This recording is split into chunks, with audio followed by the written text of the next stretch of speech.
Alhamdulillah wassalatu wassalam ala rasulillahi amma ba'd.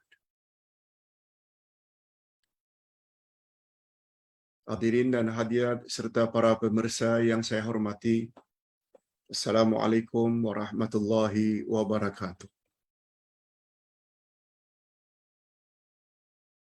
Mohon maaf kalau terdapat sedikit masalah teknikal. Diharap semua jamaah dapat melihat gambar Ustaz, begitu juga suara dengan jelas. Itu yang mustahak. Alhamdulillah, nampaknya ada respon. Syukur. Pelajaran kita pada pagi ini tentang Al-Asma'ul Husna, iaitu nama Allah Al-Jawad. Al-Jawad maknanya Maha Dermawan, Maha Pemurah, Maha Pemberi. Semuanya boleh.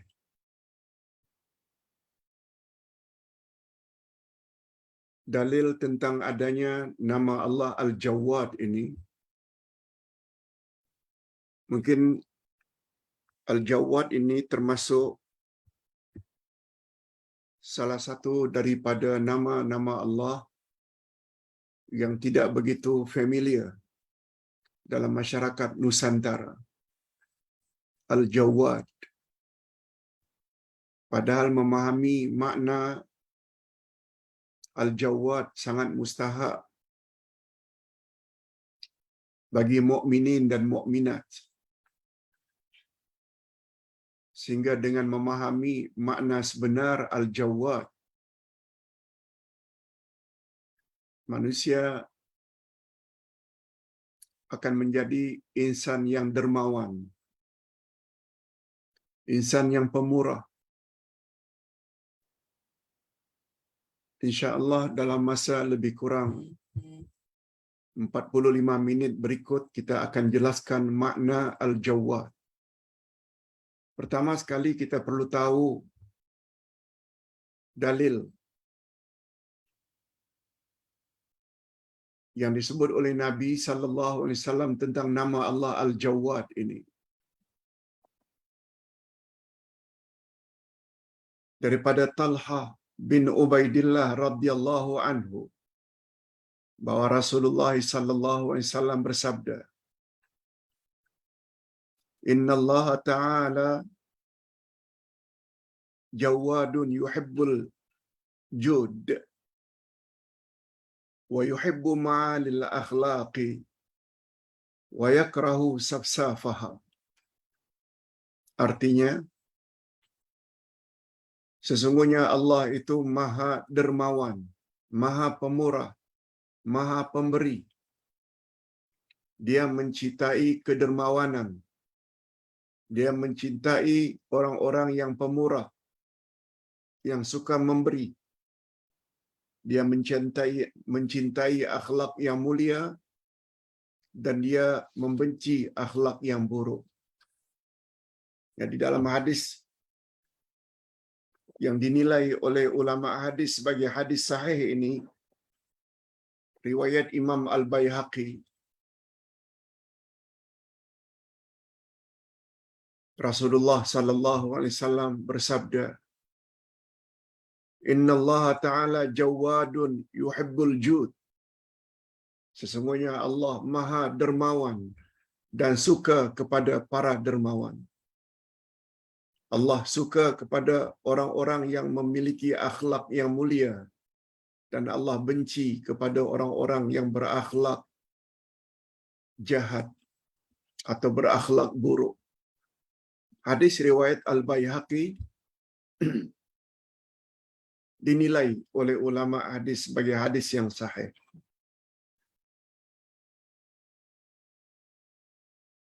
Ini dikuatkan lagi oleh hadis berikut, yaitu hadis Qudsi yang diriwayatkan oleh Imam At-Tirmizi dan Ibnu Majah.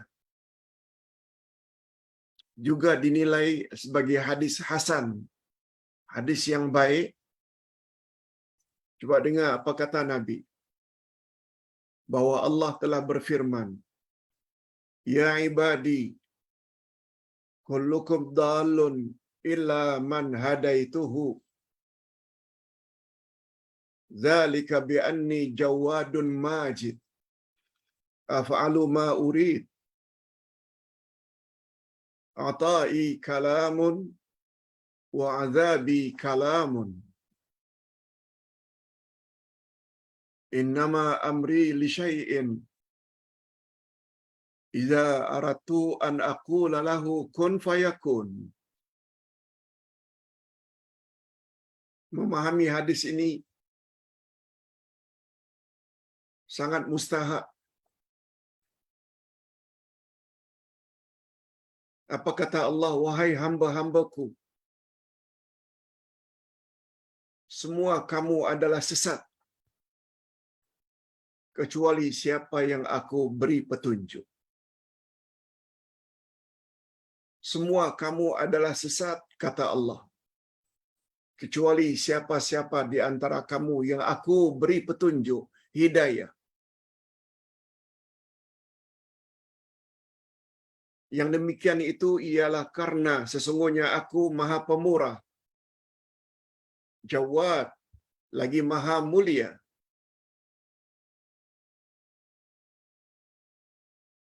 Aku boleh berbuat apa yang aku sukai, kata Allah. Pemberianku adalah satu kalam, satu ucapan. Dan siksaanku, azabku juga satu ucapan. Sesungguhnya jika aku berkehendak menjadikan sesuatu perkara, aku cukup mengatakan kun fayakun. Jadilah, maka jadilah. Kalau Allah kata, aku beri kamu hidayah, cukup. Itu maksudnya semuanya terletak pada kalam Allah. Kun fayakun. Masuk syurga, masuk syurga. Masuk neraka, akan dilempar dalam api neraka. Azab atau siksa, akan tersiksa tersebut. Ini sesuai dengan ayat second last dari surat Yasin. A'udzubillahi minasyaitonirrajim. Innama amruhu idza arada syai'an ay yaqula lahu kun fayakun. Allah apabila berkehendak cukup mengatakan jadilah, maka jadilah. Begitu gambaran Allah Subhanahu wa taala di balik namanya Al-Jawwad.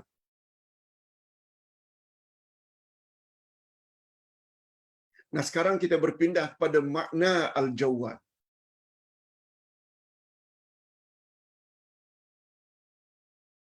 Nama Allah Al-Jawwad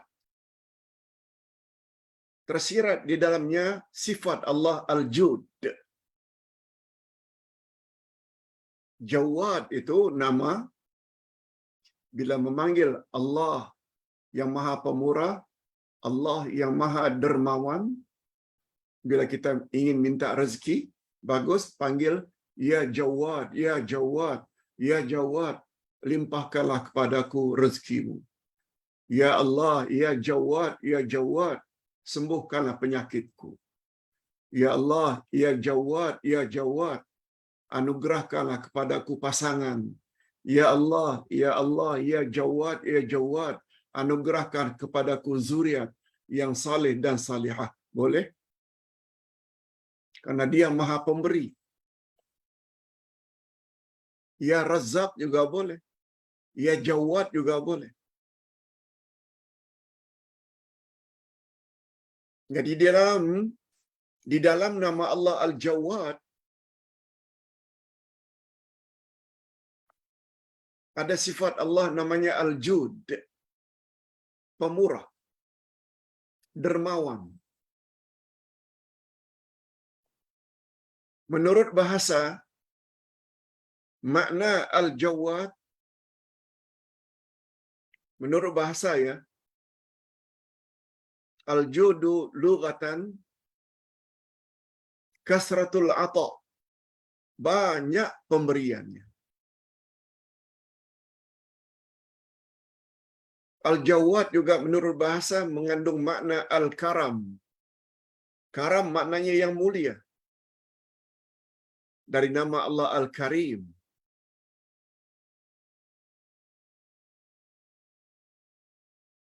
Sebabnya laki-laki atau seseorang yang apabila mempunyai sifat al-jud,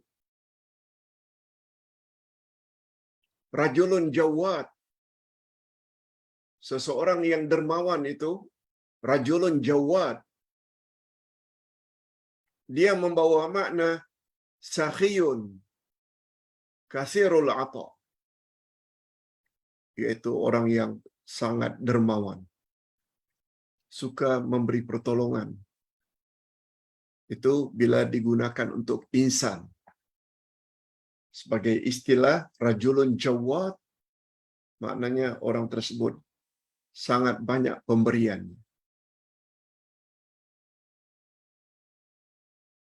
Al-jawad juga membawa makna jalan yang luas terbentang. Jalan yang luas terbentang juga boleh dipanggil dengan jawad.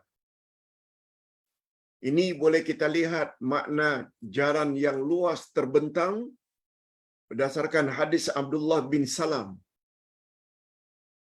tentang mimpi Nabi Muhammad sallallahu alaihi wasallam. Apa mimpi Nabi? Sabda Nabi, "Bainama ana naim," ketika aku sedang tidur. "Idz atani rajulun," tiba-tiba aku nampak seorang lelaki datang. "Faqala li qum," lalu lelaki dalam mimpi itu berkata kepadaku, "Bangun, bangkit kamu, wahai Muhammad." Fa akhadha bi yadayya, lalu dia pimpin tanganku. Fantalaqtu ma'ahu,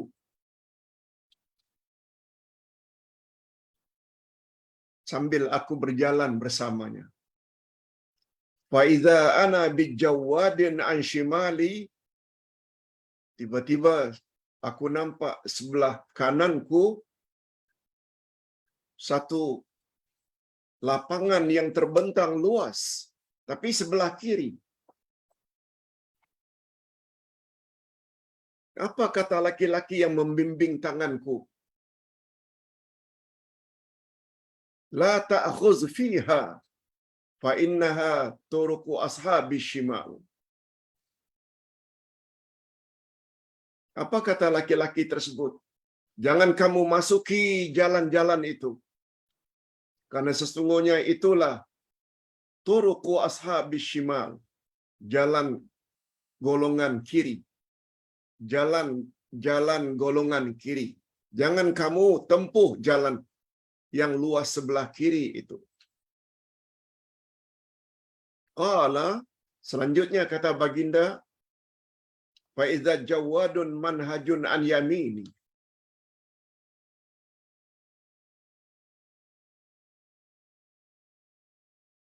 Selanjutnya Nabi Muhammad sallallahu alaihi wasallam meneruskan kisah mimpinya. "Tiba-tiba aku melihat jalan yang luas di sebelah kananku." Maknanya jawadun manhaj, tariqun wahidun bayyinatun mustaqimah. Jalan-jalan yang jelas, nyata lagi lurus. Nah, jalan itulah yang sepatutnya ditempuh, bukan yang sebelah kiri. Semuanya menggunakan jawad. Jalan yang terbentang tapi sebelah kiri, jangan kau ikuti, jangan kau tempuh. Itu adalah jalan syaitan yang akan membuat kamu menyimpang dari jalan yang lurus. Tapi ikutilah jalan yang sebelah kanan, yang dipanggil dengan jawadun manhaj. Itu sebabnya kita dalam beragama mesti punya manhaj. Manhaj maknanya jalan yang jelas, yang nyata. Sebagaimana yang diajar oleh Nabi Muhammad sallallahu alaihi wasallam kepada para sahabat. Dengan kata lain, jalan yang ditempuh oleh salafus salih. Apakah mereka sahabat atau tabi'in atau atba'ut tabi'in. Yang patut untuk kita contohi. Okey. Setelah kita memahami apa makna jawad, iaitu dermawan, banyak memberi, dan apabila dikaitkan dengan nama Allah, dia membawa makna yang sangat hebat. Oleh sebab itu berikutnya, Ustaz akan jelaskan apa dia kehebatan nama Allah Al-Jawad. Baru kita tahu mengapa Allah dipanggil Al-Jawad.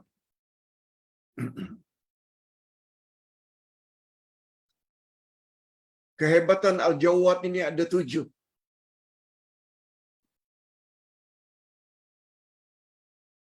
Perhatikan dengan elok.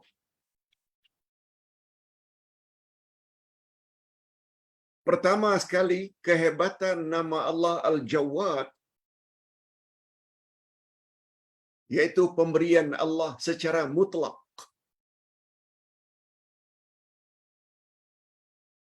Dengan kata lain, makhluk termasuk kita ni manusia sangat berhajat kepada pemberian Allah.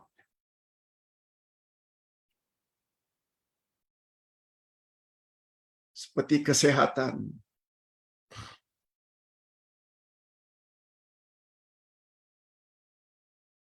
seperti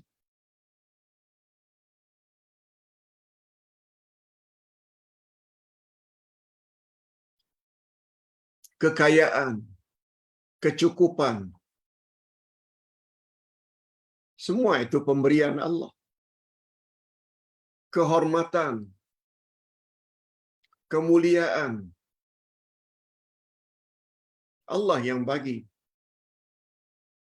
Lebih-lebih lagi hidayah, petunjuk, Allah yang bagi.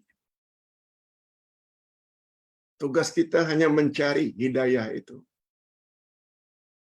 Apalagi kalau kita tahu hidayah itu ada 2 makna. Hidayah dengan makna bimbingan,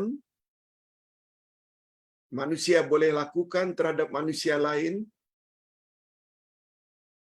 memberi penjelasan dan bimbingan seperti ini. Satu lagi hidayah dengan makna taufik, iaitu buka hati seseorang sehingga mau menerima kebenaran yang dia dengar dan selanjutnya melaksanakan dalam kehidupan sehari-hari.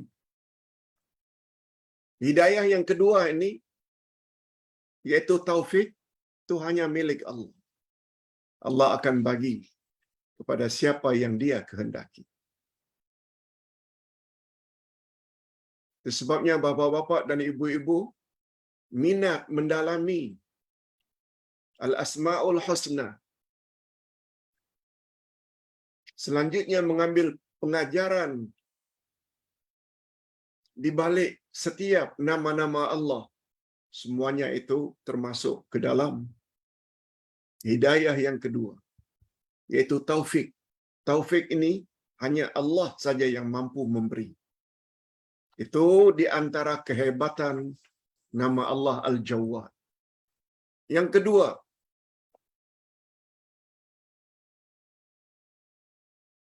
pemberian yang Allah bagi kepada hamba atau makhluknya sifatnya mengatasi semua para dermawan. Carilah di atas muka bumi ini mana orang yang paling dermawan, suka memberi. Tak ada bandingnya dengan pemberian yang diberi oleh Allah kepada hamba-hambanya. Fa'alul lima yurid. Allah boleh beri. Allah boleh buat apa yang Allah suka. Apa saja keperluan yang dihajatkan oleh makhluk, jika Allah beri, namun sedikit pun nikmat yang ada di sisinya tidak berkurang. Beza dengan dermawan macam manapun seseorang di atas muka bumi. Bila RM5 saja dia bagi pada orang lain, bermakna hartanya berkurang RM5. Allah tidak. Yang ketiga, kehebatan nama Allah Al-Jawad, yaitu kemurahan Allah memberi hidayah, sama ada hidayah ammah atau hidayah khasah. Hidayah ammah yakni penjelasan dan bimbingan daripada Allah kepada semua hamba-Nya yang jelas lagi nyata.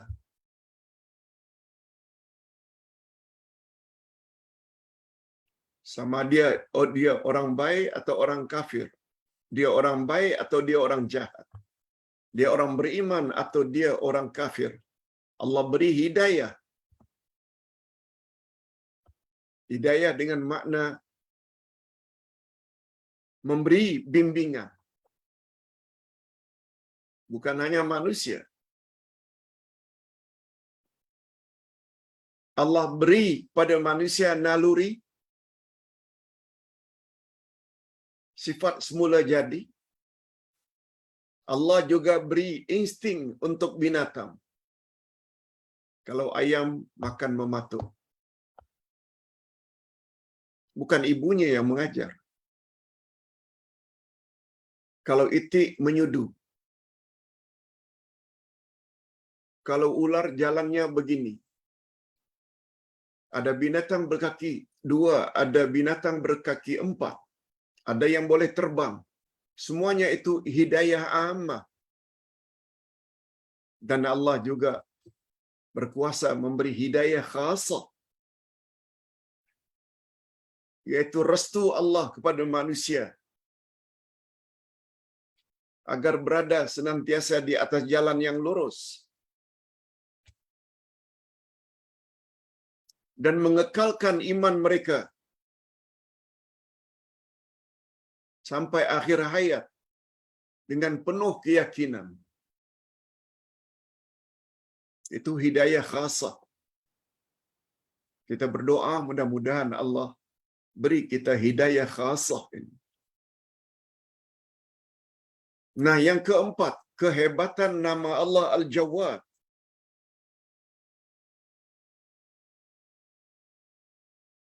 Yaitu memberi nikmat kepada manusia walaupun mereka banyak berbuat maksiat. Mereka menyembah berhala. Mereka mendakwa Isa anak Tuhan, orang Kristian. Mereka mendakwa Uzair anak Tuhan, orang Yahudi. Mereka mendakwa malaikat-malaikat itu anak perempuan Tuhan, sebagaimana keyakinan penyembah-penyembah berhala. Namun Allah Subhanahu Wa Taala tetap beri mereka rezeki.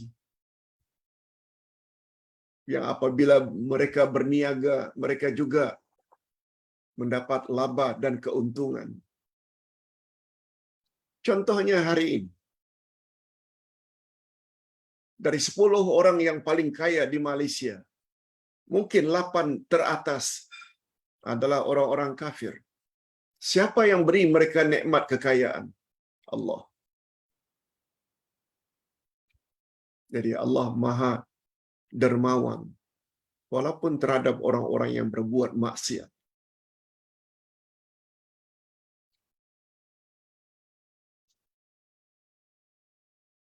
Malahan kata ulama akidah,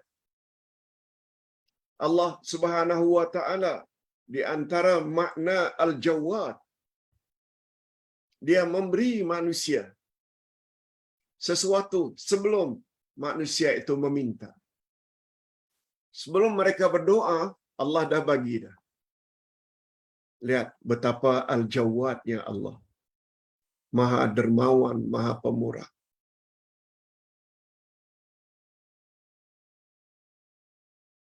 Yang kelima, Allah Subhanahu wa taala sangat gembira kepada orang-orang yang berdoa memohon kepadanya. Justru Allah Subhanahu wa taala murka kepada orang yang tidak suka meminta. Beza dengan makhluk. Makhluk kaya macam mana pun, kalau ada orang yang suka meminta hatta dari kalangan kaum kerabatnya sendiri.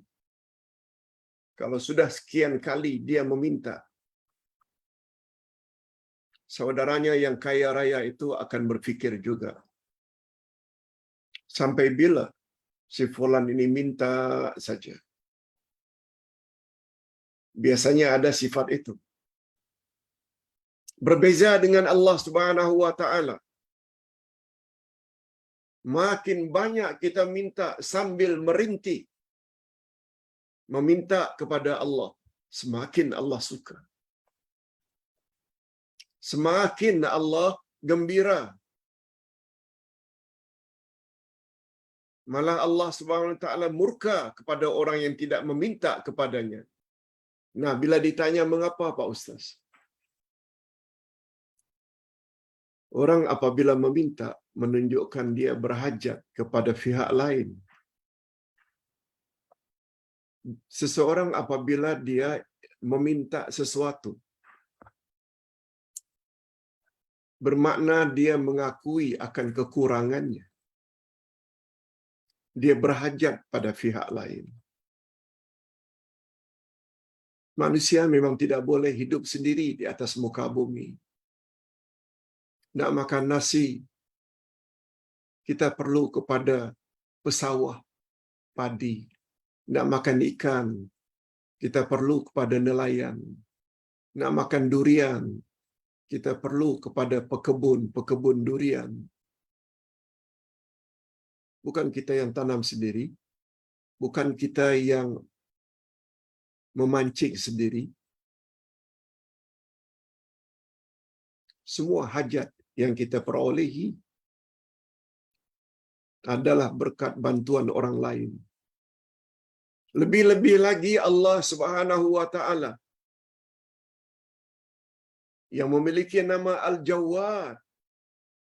Lalu kita tidak meminta, maknanya kita orang yang sombong. Malah dalam Al-Quran Allah menyebut, kalau kamu meminta kepadaku, memintalah secara merintih. Ya Rabb, Ya Rabb. Allah Subhanahu wa taala suka bila pada sepertiga akhir malam kita menyesali dosa masa lalu, mohon ampun pada Allah, sampai menangis, lagi Allah suka. Yang pernah Nabi sebut, orang itu termasuk 7 golongan yang akan mendapat naungan Allah di padang mahsyar. Ini makna Al-Jawwad.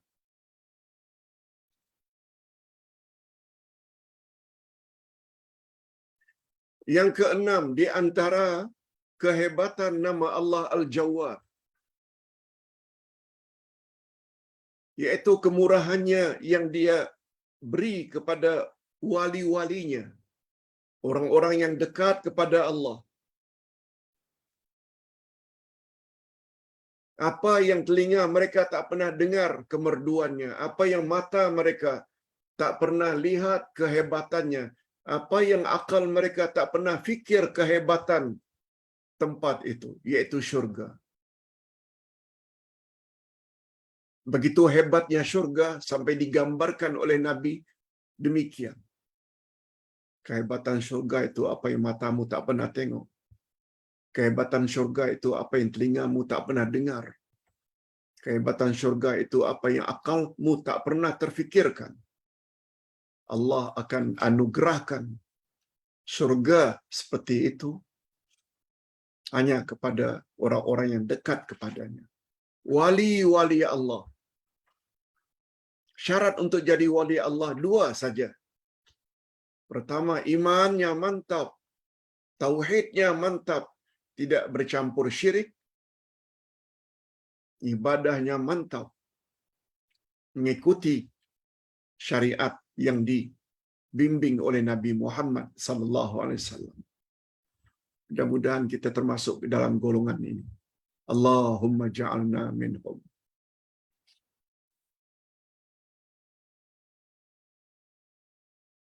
Hadirin dan hadirat serta para pemirsa yang saya hormati.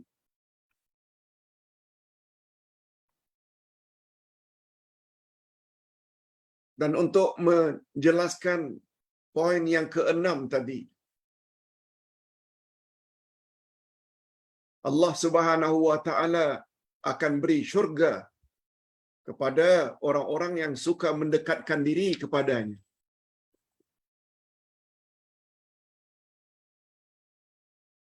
Cuma ingat,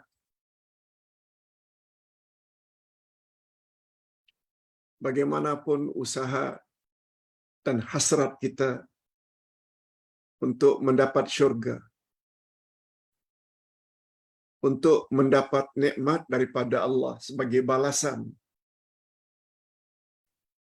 karena kita beriman dan beribadat ikut cara Rasulullah sallallahu alaihi wasallam. Semua itu tidak akan kesampaian kalau tidak tambah ilmu.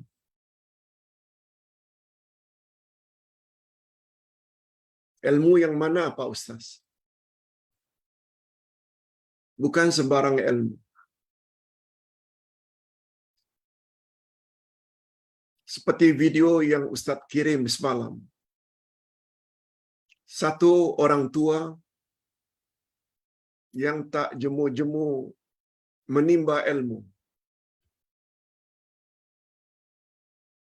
Dia dapat S1 iaitu bachelor pada umur 65.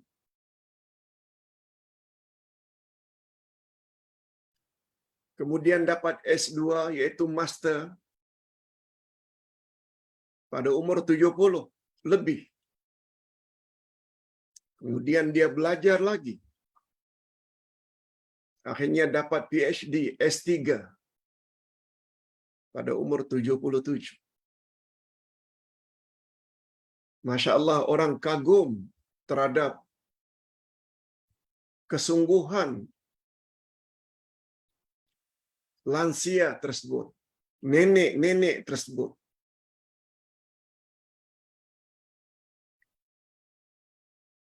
Ustaz sengaja kirim video itu, walaupun penuh dengan ketawa, lebih kurang 7 minit durasinya, ketawa saja kita. Sebab ketika ditanya, dia jawab dengan mudah, selamba saja. Walaupun banyak orang yang mengkagumi kehebatan nenek tersebut.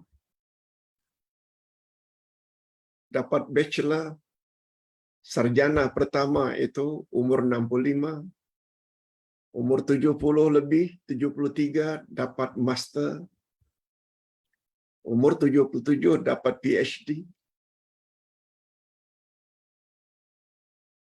Namun demikian, bagi kita umat Islam,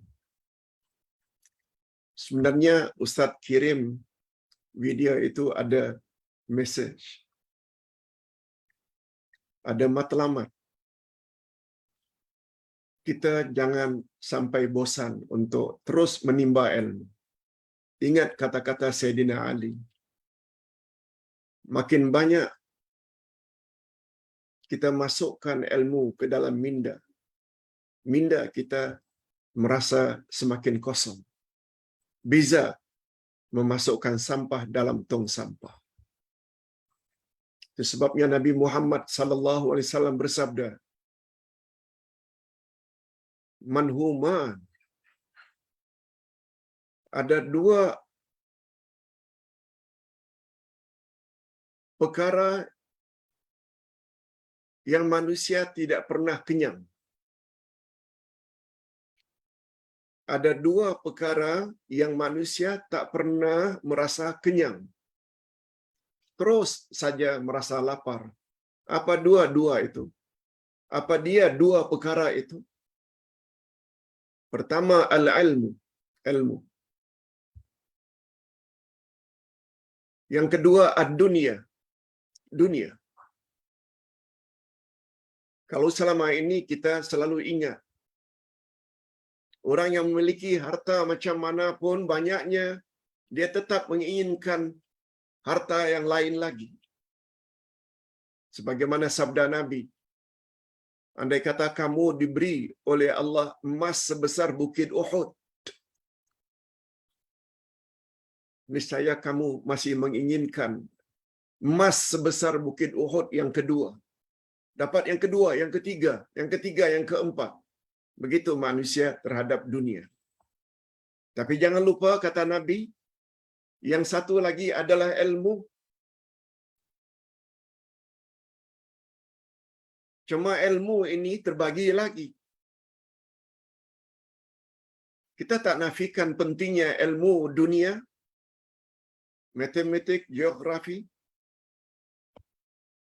ilmu komputer, ilmu ini, sains dan teknologi. Kita tak nafikan. Tapi ada satu lagi ilmu yang boleh bukan saja meninggikan martabat kita di dunia, akan disegani, akan memiliki akhlak yang baik. Lebih-lebih lagi ilmu yang kedua ini dapat menolong kita setelah kita mati. Yaitu ilmu agama. Al-ulumus syar'iyyah. Ilmu tentang Al-Quran, tafsirnya. Ilmu tentang hadis Nabi, syarahnya. Ilmu tentang akidah. Ilmu tentang al-asma'ul husna. Ilmu-ilmu ini dapat menolong kita di akhirat nanti. Sejak di alam kubur lagi.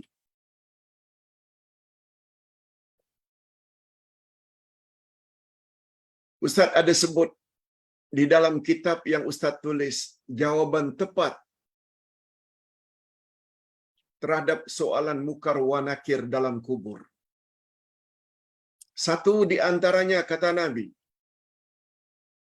bila orang beriman itu dapat jawab semua soalan mukar wa nakir, siapa Tuhanmu? Tuhanku adalah Allah. Siapa nabimu? Nabiku Muhammad bin Abdullah. Apa agamaku? Agamaku adalah Islam. Lalu disusuli oleh mukar wa nakir pertanyaan keempat. Wama ilmuka? Maksudnya, min aina akhasta hadhil ajwibah? Kamu dapat dari mana ilmu tersebut sehingga semua soalan dapat kau jawab dengan baik? Min aina? Dari mana kau dapat ilmu itu? Coba dengar apa kata orang mukmin tersebut yang telah lulus dengan cemerlang. Nabi yang sebut dalam hadis sahih riwayat Imam Tirmizi. Apa jawaban jenazah tersebut? Qara'tul Qur'an wa amantu bihi wa saddaqtu. Ilmu aku menjawab soalanmu karena di dunia dulu aku baca Quran, wa amantu bi, aku beriman dengan apa yang ada dalam Quran, wa saddaqtu, dan aku laksanakan, aku benarkan dengan tindak tandukku. Oh, hadis Nabi, bukan Ustaz reka-reka. Bukan baca paper, bukan baca komik, bukan baca buku-buku yang sembarangan atau hanya buku akademik. Memang bagus ilmu-ilmu itu untuk duniamu. Kamu dapat master, kamu dapat PhD dalam bidang masing-masing. Kamu dapat profesor. Bagus.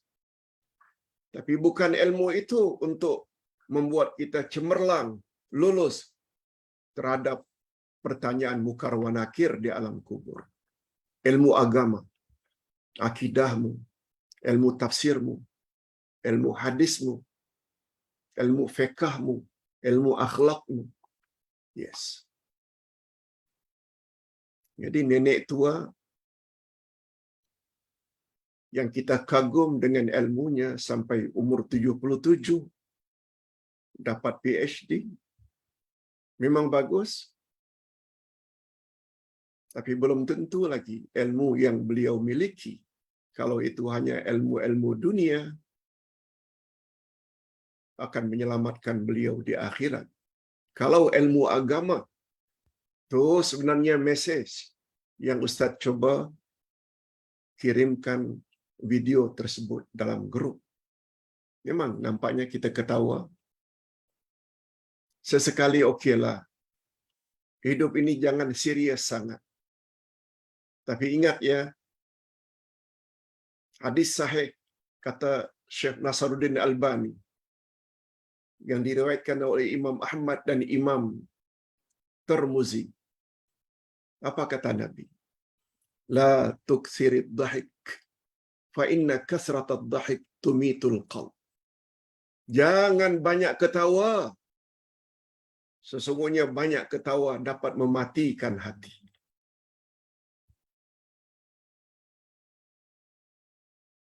Itu sebabnya kita lihat kadang-kadang setengah penceramah dari awal hingga akhir membuat jemaahnya ketawa terus-menerus. Sebenarnya itu tidak elok. Sesekali okey. Sesekali okey. Tapi kalau banyak ketawa, la tuksarid dhahik. Apalagi Nabi gunakan la tuksirid dari kata kasir. Dhahkun kasir. Banyak ketawa, terbahak-bahak pula. Dia dapat mematikan hati. Minta maaf Ustaz beri sedikit selingan. Sebab banyak yang tanya semalam. Apa mesej di balik video tersebut? Yes, itu antara lain. Hadirin dan hadirat rahimakumullah. Allah Subhanahu wa taala menyebut pemberian yang Allah bagi kepada orang-orang yang bertakwa. Antara lain, A'udzubillahi minasyaitonir rajim. Hadza dzikrun wa inna lil muttaqina la husna ma'ab. Jannati adnin mufattahatan lahumul abwab. Muttaqina fiha yad'una fiha bifakihatin katsiratin wa syarab. Ini adalah kehormatan bagi mereka, yaitu orang-orang yang saleh, salihah, yang dekat dengan Allah. Sesungguhnya bagi orang-orang yang bertakwa benar-benar disediakan tempat kembali yang baik, yakni syurga Aden yang pintu-pintunya terbuka bagi mereka. Dan di dalam mereka bertelekan di atas sofa-sofa sambil meminta buah-buahan yang banyak dan minuman di syurga itu. Ini gambarannya. Allahumma ja'alna minhum. Banyak pengajaran yang dapat kita ambil daripada ayat ini. 1, 2, 3, 4, 5. Allahu Akbar. Kalau boleh kita singkatkan atau ringkaskan, nikmat yang bakal diperolehi oleh orang-orang yang mendekatkan diri kepada Allah dengan akidahnya yang mantap, ibadatnya ikut cara Rasul, akhlaknya yang mulia, bahwa pintu syurga terbuka untuk mereka. Dan pintu neraka ditutup rapat-rapat bagi mereka. Yang kedua, lambang pintu syurga dibuka lebar-lebar, yaitu mereka akan hidup dengan tenang, bahagia, gembira. Salah-salah mereka akan masuk bersama dengan ibu bapa dan anak cucu mereka serta kaum kerabat dalam syurga yang sama. Itu istilah pintu syurga dibuka lebar-lebar untuk mereka. Yang ketiga, Allah sebut mereka masuk syurga khalidina fiha. Khalidina fiha. Khalidin ini dalam bentuk plural, jamak. Maknanya mereka akan masuk syurga bersama ibu bapa, anak-anak, saudara mara mereka. Dalam bentuk jamak. Tetapi berbeza bagi orang yang masuk neraka, dia gunakan singular, khalidan fiha. Khalidan itu dalam bentuk mufrad. Itu bermakna dosa ditanggung masing-masing. Yang kelima,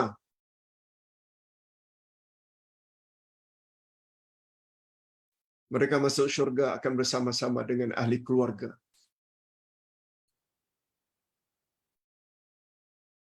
Di antara ayat Quran yang menyebut tentang masuk syurga bersama keluarga, bagi orang-orang yang ada iman, amal saleh, ini dia. Ayat 23 surat Ar-Ra'd. Jannatu adnin yadkhulunaha wa man salaha min abaihim wa azwajihim wa zurriyyatihim wal malaikatu yadkhuluna alaihim min kulli bab. Syurga Aden yang mereka masuk ke dalamnya bersama-sama dengan orang-orang saleh daripada bapa-bapa mereka, pasangan-pasangan mereka dan anak cucu mereka, sedang malaikat masuk ke tempat-tempat mereka dari semua pintu. Allahu Akbar. Demikian juga terdapat dalam surat At-Tur ayat 21. Nah, sekarang kita masuk kepada Pak Ustaz. Setelah lebih kurang 50 minit kita bercakap tentang nama Allah Al-Jawad. Apa sepatutnya kesan yang ada pada diri kita? Kesan positif. Nama Allah Al-Jawad yang telah kita fahami itu. Pemahaman itu dapat membentuk tak diri kita menjadi orang yang baik? Yes. Jawabnya betul. Itu yang jawaban orang beriman yang lulus dengan cemerlang ketika ditanya mukar wa nakir dalam kubur. Dari mana kamu dapat ilmu ini? Sehingga semua soalanku kau jawab dengan betul. Siapa Tuhanmu? Tuhanku Allah. Siapa nabimu? Nabiku Nabi Muhammad bin Abdullah. Apa agamaku? Agamamu adalah Islam. Ingat ya, jawaban ketika itu bukan mulut, tapi amal. Lihat surat Yasin. Al-yawma nakhtimu ala afwahihim wa tukallimuna aydihim wa tashhadu arjuluhum bima kanu yaksibun. Pada hari itu kami tutup mulut mereka. Dia akan berkata kepada kami, menjawab soalan kami, tangan mereka. Ia akan menjadi saksi kaki mereka terhadap apa yang mereka usahakan dulu di dunia. Maksudnya, tangan bercakap, kaki jadi saksi. Amal yang jawab itu, bukan mulut.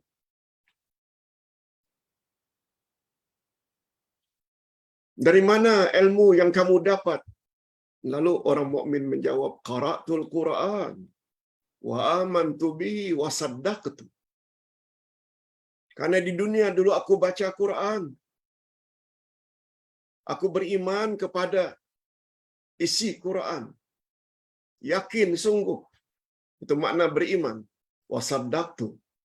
Dan aku laksanakan dalam kehidupan sehari-hari. Itu yang Ustaz sebutkan beberapa hari yang lalu. Matlamat Quran diturunkan adalah untuk dijadikan sebagai pedoman. Itu namanya tadabbur. Ambil pengajaran dari Quran lalu diamalkan, itu tadabbur. Cuma untuk sampai ke peringkat tadabbur impossible bila kita tidak belajar tafsir makna ayat-ayat tersebut. Maknanya dulu. Bukan hanya mengetahui makna melalui terjemah harfiah, tapi melalui terjemah maknawiyah yang kita panggil dengan tafsir Al-Quran. Alhamdulillah, kita dah masuk ke tafsir Al-Quran juz yang kelima. Akan menyusul insya-Allah. Kita doakan mudah-mudahan Allah panjangkan umur kita masing-masing. Bapak-bapak dan ibu-ibu, andai kata Ustaz pergi lebih dahulu, teruskan belajar ilmu tafsir dengan ustaz-ustaz kita yang sangat banyak kalau kita mau cari yang pakar dalam tafsir. Ustaz terus menulis, kalau boleh biar sampai 30 juz. Walaupun yang sudah siap baru 17 juzuk,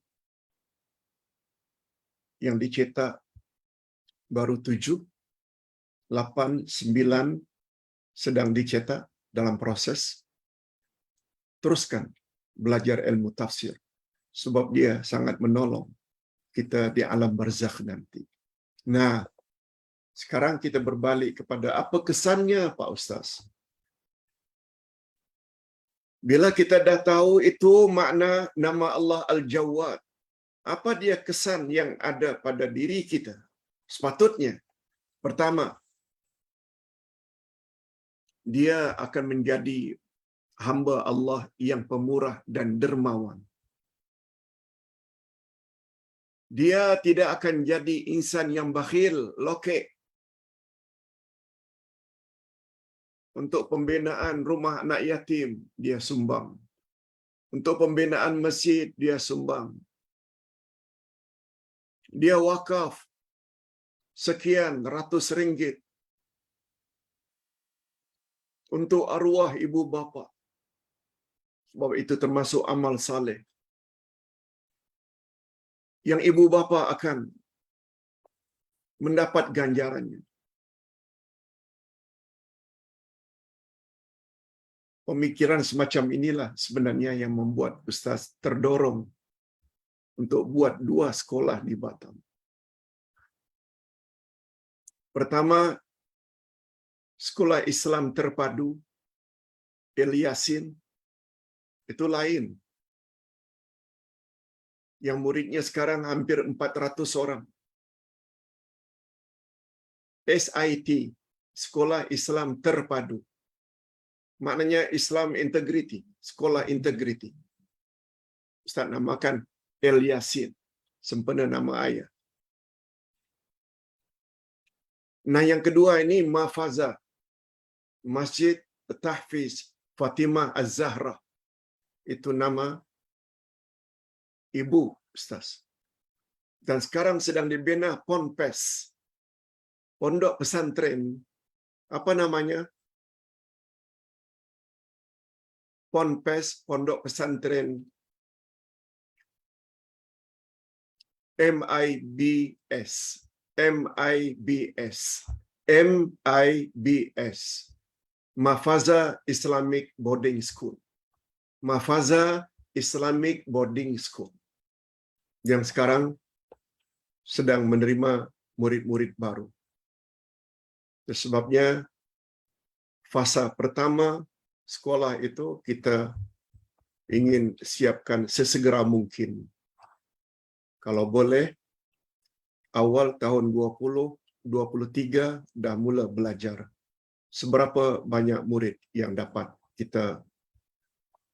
Kalau tak siap, barangkali kita akan minta mereka agar belajar di ruangan masjid bahagian atas yang masih lagi ada ruangan yang kosong. Hadirin dan hadirat rahimakumullah. Ustaz sebut ini semua karena ingat orang tua. Bantu orang tua. Ustaz coba menyampaikan apa yang Ustaz miliki, seperti sedikit ilmu tentang Quran, Sunnah, Akidah. Itu yang Ustaz punya. Tapi untuk membuat sekolah, untuk membuat masjid, Ustaz tidak ada duit. Ustaz share dengan bapa-bapa dan ibu-ibu sekalian. Mari kita sama-sama, siapa saja yang menggunakan masjid tersebut, siapa saja yang belajar di pondok pesantren Mahfaza Islamic Boarding School, semua penyumbang akan mendapat. Bukan saja untuk mereka, para penyumbang, juga ibu bapa mereka, atau nenek yang terdahulu, semuanya akan mendapat. Ini sesuai dengan sabda Nabi. Bila mati anak cucu Adam, semuanya terputus kecuali 3. Sedekah jariah, ini dia. Sedekah jariah. Kita sumbang pembinaan masjid, pondok pesantren, sekolah agama, dan lain-lain. 1. Ilmin yuntafa'u bi, ilmu yang dapat diambil manfaat daripadanya. Sebabnya Ustaz tulis buku. Dan insya-Allah buku-buku yang Ustaz tulis, dia ada menjadi buku teks dan buku rujukan utama pelajar-pelajar yang belajar di Mahfaza Islamic Boarding School. Semua pemikiran kita ke depan. Ke depan ini, apa yang kita bakal terima nanti setelah kita mati. Dan Ustaz ajak jemaah, mari kita sharing. Mari kita share. Mari kita bekerja sama untuk menegakkan agama Allah. Yes. Jadi kesan pertama daripada memahami makna nama Allah Al-Jawad, dia akan menjadi hamba Allah yang pemurah dan dermawan dan tidak akan jadi insan yang bakhil.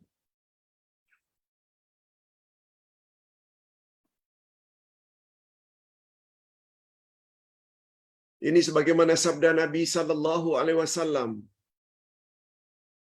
Kana Rasulullah sallallahu alaihi wasallam. Ini di antara contoh manusia yang betul-betul memahami nama Allah Al-Jawad. Lalu diriwayatkan, kana Rasulullah sallallahu alaihi wasallam ahsanan nas wa ajwadan nas. Rawahul Bukhari. Hadis sahih riwayat Imam Bukhari. Coba tengok apa maknanya. Adalah Rasulullah sallallahu alaihi wasallam adalah manusia yang paling baik, yang paling dermawan. Dan baginda adalah manusia yang paling pemurah. Hadis riwayat Imam Bukhari. Dan Nabi Muhammad pula disuruh oleh Allah. Kita umatnya disuruh oleh Allah agar menjadikan Nabi Muhammad sebagai role model, contoh teladan. Dan Nabi Muhammad orang yang paling dermawan.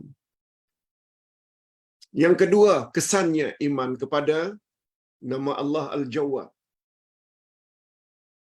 Dia akan menjadikan dirinya sebagai insan yang senantiasa meninggikan kalimat Allah. Dia akan menjadikan dirinya sebagai insan yang menegakkan kebenaran ilahi. Sebabnya kita tulis buku Al-Asma'ul Husna. Kita tulis kitab tafsir Al-Quranul Karim. Kita tulis kitab ke arah memahami Al-Quran dan Al-Hadis. Kita tulis kitab tentang akidah. Kesemuanya itu tujuannya bukan saja untuk menyelamatkan diri dan ahli keluarga.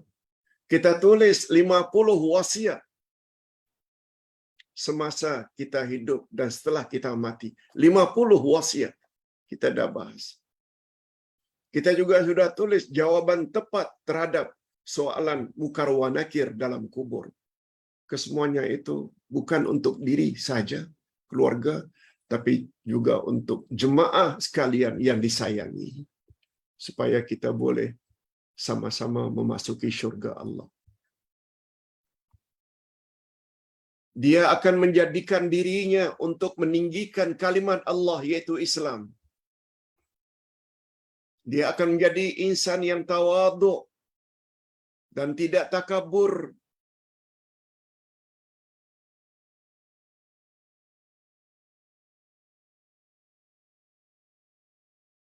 Semoga dengan memiliki ilmu akidah dan amal mereka, ibadat mereka ikut cara Rasul, akan mendapat ganjaran nanti di akhirat. Ini yang Ustaz katakan al-ulumus syar'iyyah, ilmu agama. Ustaz tahu yang dengar ini adalah ada profesor, ada doktor dalam bidang masing-masing. No problem.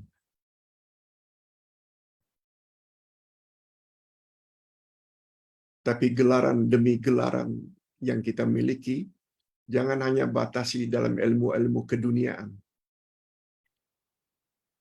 Ilmu-ilmu tersebut juga akan mendapat pulangan akhirat. Sekiranya kita ajar ilmu-ilmu tersebut kepada mahasiswa. Sebab dia juga termasuk ilmu yang berfaedah. Tapi ilmu-ilmu yang berfaedah untuk mengangkat martabat manusia di dunia saja tak cukup bila tidak diikuti dengan ilmu-ilmu agama. Sebab semua soalan mukar wa nakir, man rabbuka, dia berkaitan sampai di mana kenalnya awak kepada Allah. Wa man nabiyuka, siapa nabimu? Dia juga sampai di mana kenalnya awak dan ikutnya awak terhadap ajaran Nabi Muhammad sallallahu alaihi wasallam. Wa ma dinuka, apa agama kamu? Itu sebabnya ilmu yang paling utama kita selalu sebut ma'rifatullah. Dengan kenal Allah melalui al-asma'ul husna dan tafsir, mudah menjawab nanti di akhirat terhadap soalan man rabbuka. Ilmu yang kedua, ma'rifatun nabi, ilmu mengenal nabi. Dengan ilmu tersebut lancar jawaban kita nanti terhadap pertanyaan waman nabiyuka. Dengan banyak mengetahui selok-belok agama, itu dia namanya ma'rifatud dinil islami. Hadirin dan hadirat rahimakumullah. Mudah-mudahan kita semua diberi oleh Allah bukan setakat ilmu-ilmu keduniaan, tapi juga ilmu-ilmu agama. Oleh sebab itu, andai kata kita ingin masuk ke dalam syurga bersama ibu bapa, anak-anak, kaum kerabat, cucu cicit, pastikan ibu bapa, kaum kerabat, khasnya anak-anak dan cucu cicit, diajar juga ilmu-ilmu agama selain daripada ilmu-ilmu akademik. Demikianlah penjelasan tentang nama Allah Al-Jawwad. Kita akan sambung insya-Allah minggu hadapan dengan nama Allah Al-A'la, Al-Ali, Al-Muta'al. Insya-Allah. Berikut ini Ustaz akan jawab beberapa soalan yang datang daripada para jemaah. Iaitu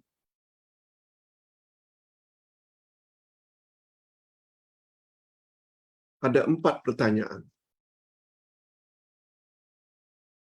Mungkin Ustaz akan ambil masa 15 minit saja sebab Ustaz perlu pergi ke suatu tempat di Putrajaya karena hal yang sangat penting. Pertama sekali, Pak Ustaz, jika kita ada kesalahan dengan jiran, apakah cara yang terbaik untuk menyelesaikannya? Apakah dengan cara bersemuka atau boleh dengan cara lain. Hadirin dan hadirat, berbaik-baik dengan jiran tetangga sangat mustahab. Sehingga Nabi Muhammad sallallahu alaihi wasallam gunakan istilah man kana yu'minu billahi wal yawmil akhir falyukrim jarahu. Siapa yang benar-benar beriman pada Allah dan hari akhirat, hendaklah dia memuliakan tetangganya. Tetangga jangan diganggu. Apakah dengan secara fizikal, buang sampah di halamannya, atau secara lisan. Rasulullah sallallahu alaihi wasallam pernah bersabda,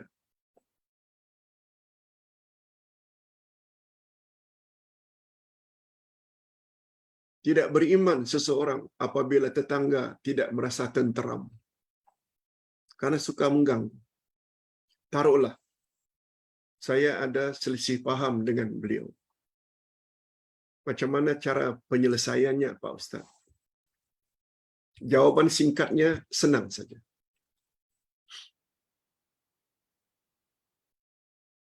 Bila kita ada dosa kepada Allah, minta ampun pada Allah. Dan dosa kepada Allah ada dua jenis. Ada dosa yang Allah tidak akan ampun sama sekali bila tidak tobat sebelum mati, yaitu syirik. Yang kedua, dosa-dosa kepada Allah selain syirik, minum arak, berzina, berjudi dan lain-lain, yang itu Allah boleh ampunkan jika Allah berkehendak, sebab dia bukan syirik. Dua jenis dosa ini kepada Allah kita boleh lihat pada ayat 48 dari surat An-Nisa. Innallaha la yaghfiru an yushraka bih wa yaghfiru ma duna dzalika liman yasha. Sesungguhnya Allah tidak akan ampun dosa syirik, dan Allah akan ampun dosa selain itu bagi orang yang dia kehendaki. Di situ ada dua jenis kezaliman. Pertama, dosa yang Allah tidak akan ampun, yaitu syirik. Dan yang kedua, dosa-dosa yang Allah boleh ampun walaupun si mati tak sempat tobat daripada dosa-dosa jenis kedua ini, yaitu bukan syirik. Nah, adapun kezaliman yang ketiga, Allah berlepas diri, tidak mau campur, yaitu dosa manusia kepada sama manusia. Oleh sebab itu, bila kita bermusuhan atau selisih pendapat, pertengkaran dengan sama manusia, kita ada dosa pada sama manusia, mengumpat dia, memfitnah dia, mencuri barangannya. Cara penyelesaiannya, kalau kita terambil barangnya, kembalikan barang tersebut. Kalau kita menyakitkan hatinya, kita minta maaf kepadanya. Itu cara penyelesaiannya. Tidak disyaratkan mesti bersemuka. Kemaafan itu boleh kita dapati melalui telefon, melalui WhatsApp. Itu jawaban Ustaz terhadap pertanyaan yang pertama.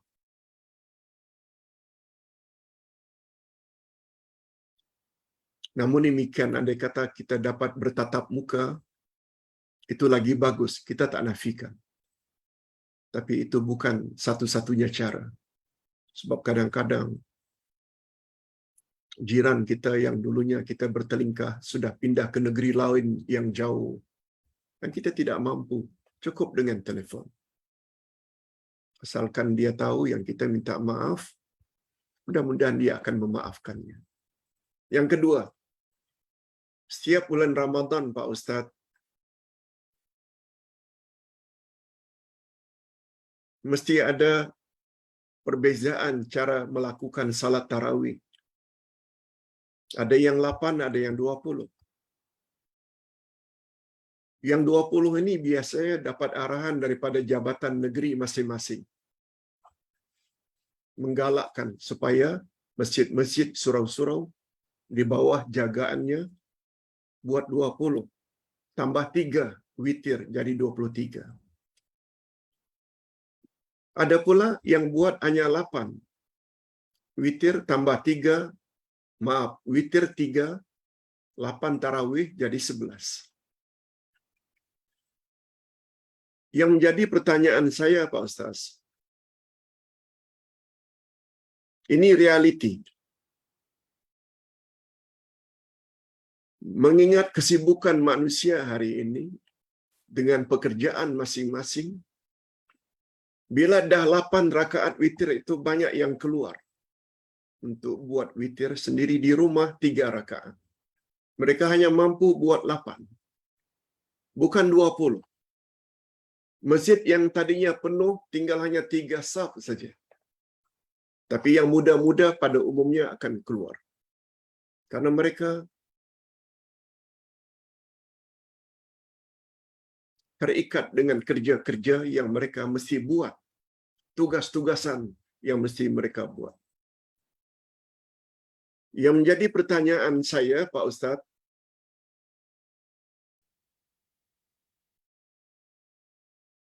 karena pihak surau tidak begitu peka, tidak begitu sensitif dengan kesulitan masyarakat, siapakah yang perlu diraihkan? Hadirin dan hadirat, pertama kita kena ingat, tarawih itu hukumnya sunat.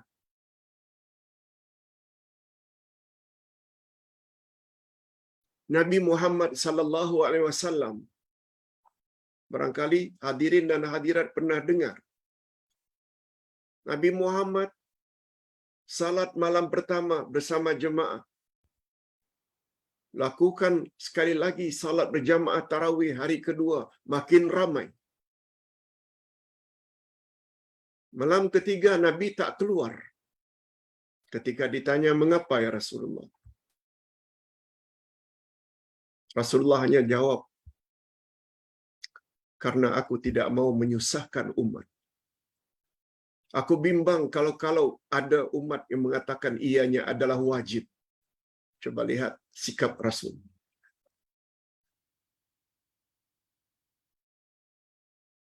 Boleh buat salat berjamaah, ditambah pula tarawih. Yang dilakukan oleh Rasul adalah 8. Bukan 20. 20 itu adalah inisiatif Umar ibn Khattab. Anjuran Umar ibn Khattab juga boleh kita ikut sebab beliau salah seorang khulafaur rasyidin. Tambah 3. Malah kalau ingin buat lebih dari itu juga boleh. Osman ibn Affan buat 39 rakaat, 36 tarawih, 3 witir. Tapi ingat, Nabi Muhammad sallallahu alaihi wasallam pernah dilaporkan oleh sahabat, "Ya Rasulullah, si fulan itu bila salat zuhur suka baca ayat-ayat yang panjang. Sehingga kami yang sibuk dengan pekerjaan harian kami sebagai pedagang ke sebagai ini ke begini, ada yang mufarakah, terpaksa pisah dengan imam karena ada tugas." Sampai begitu dilaporkan pada Nabi. Lalu Nabi panggil tuan imam yang buat salat zuhur dengan panjang, asar dengan panjang. Apa kata Nabi? "Afattanu anta, kau telah buat fitnah wahai imam. Engkau telah buat fitnah wahai imam. Kamu tak tahu ke orang yang menjadi makmum di belakang sana adalah insan-insan yang sibuk? Mengapa panjang-panjang?" Cukuplah jawaban itu sebagai jawaban. Sepatutnya jabatan agama, begitu juga EJK masjid, mesti peka dengan apa yang dihadapi oleh masyarakat ramai sebagai makmum. Kalau ingin buat 20 dan 3, silakan. Tapi bagi yang meninggalkan masjid, hanya buat 8, beri kebebasan. Jangan diperkatakan, jangan dicemooh. Jangan. Kalau kamu cemoh, itu bermakna Anda tidak ikut sebagaimana panduan dari Nabi Muhammad sallallahu alaihi wasallam. Lebih-lebih lagi ini salat sunat. Boleh jadi fitnah.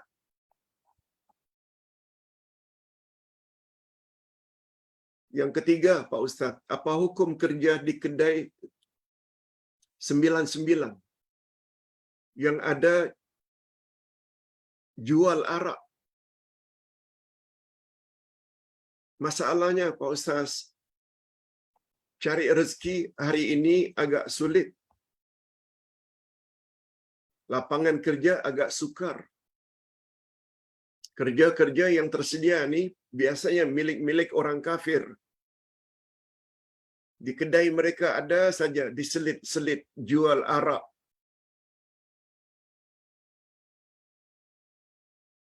Bagaimana, Pak Ustaz, kalau saya bekerja di tempat itu?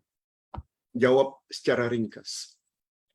Semua kita tahu, pengharaman arak itu tertera dalam Al-Quran. Rijsun, najis, min amali syaitan.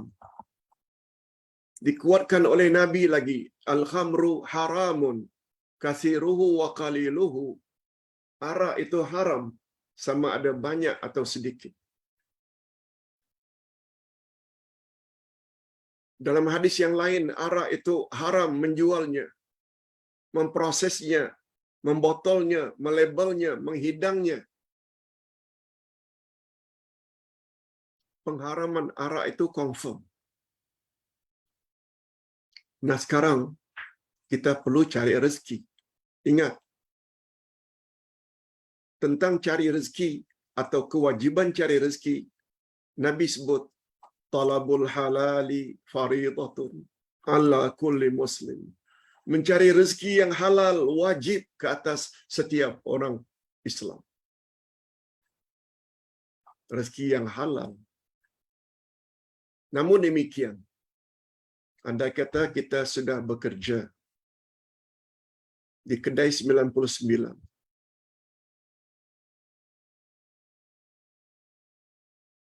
yang menjual arak, karena pengharaman arak itu confirm,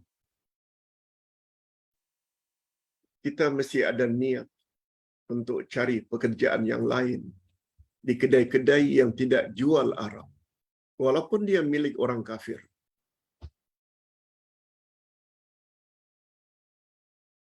Bila kita tinggal sama sekali, sedangkan kita menafikan, kita tak rela adanya arak di situ, tapi terpaksa, barangkali itu dapat dikategori dalam darurat.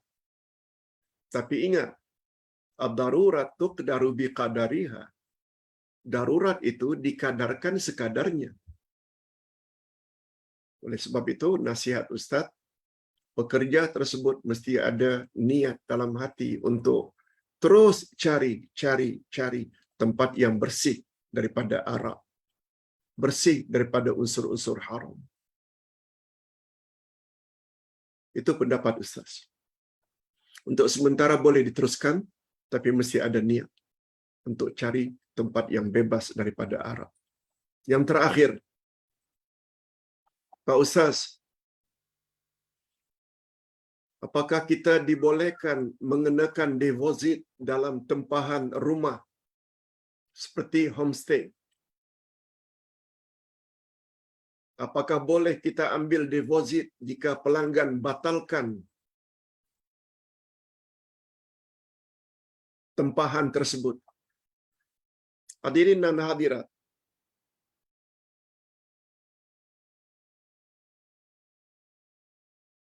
Nabi Muhammad sallallahu alaihi wasallam bersabda, "Al-muslimuna ala syurutihim."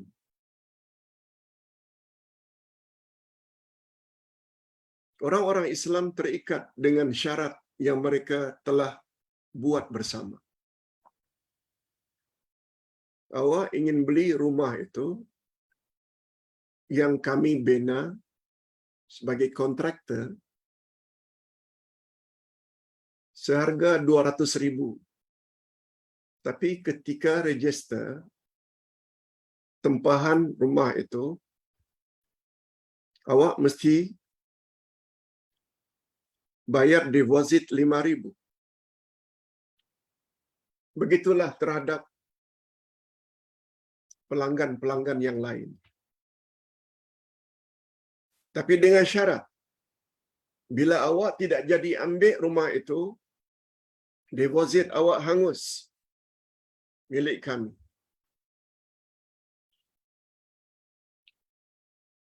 Sebagai gantian.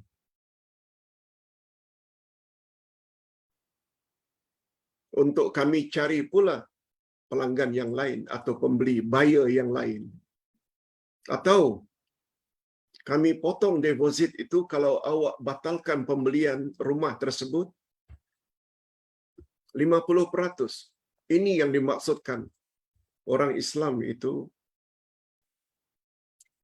terikat dengan syarat yang mereka buat. Kalau dalam akad itu kita setuju, boleh. Dan meminta deposit terlebih dahulu juga boleh. Sebab bila kita dah terima deposit seseorang, barangan-barangan yang kita miliki, kita tak boleh jual pada orang lain. Kita tak boleh offer pada orang lain. Kalau ada orang lain datang ingin memberi deposit, kita kata tak ada. Sudah habis terjual.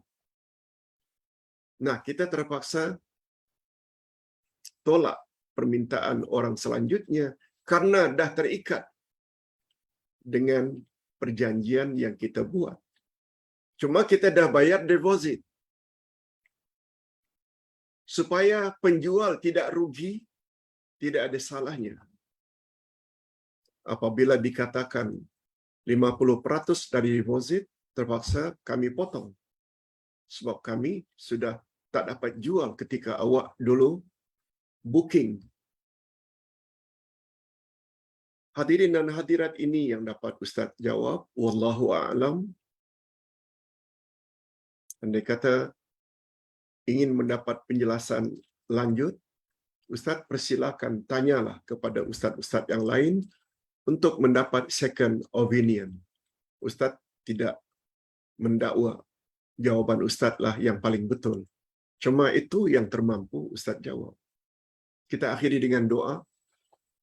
Alhamdulillahirabbil alamin. Wassalatu wassalamu ala asyrafil anbiya'i wal mursalin wa ala alihi wa sahbihi ajma'in. Rabbana ighfir lana dzunubana wa liwalidina warhamhum kama rabbawna shighara.